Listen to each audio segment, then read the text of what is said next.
voina chuan guitar lesson thar kan zir ho lenga voina kan zir ho le tur chu JT production le Rachel ten Thawnthu top ti hlan sakha gitara Perhdan kan zir ho le don ni hela hi keponen karon play dona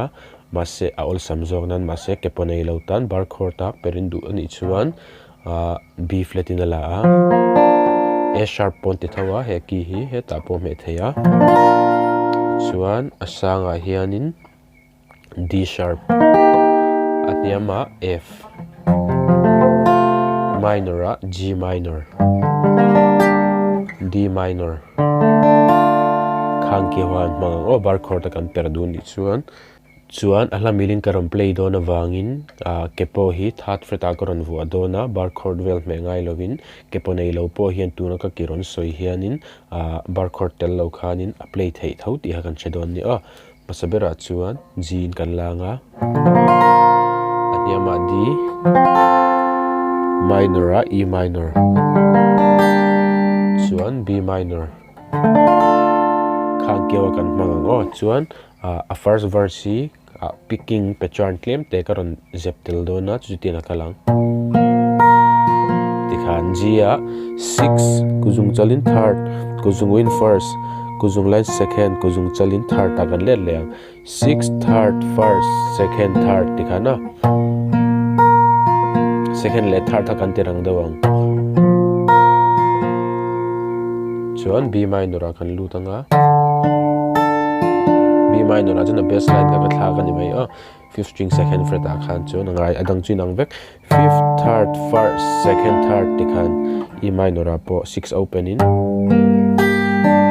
C a po tikhan kan pikang a kami picking pattern kha chord khata voi ni zel kwalang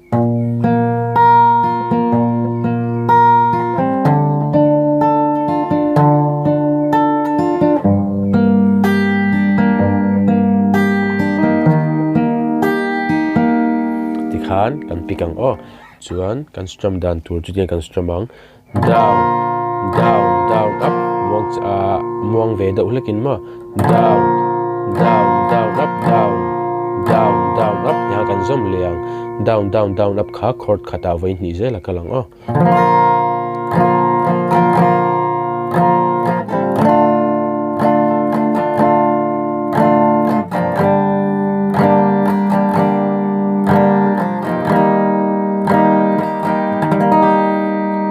kan strum ang o chuan he hlapo hi hlamilin karon play lenga uluk dun lo ngai thlale cheu don nia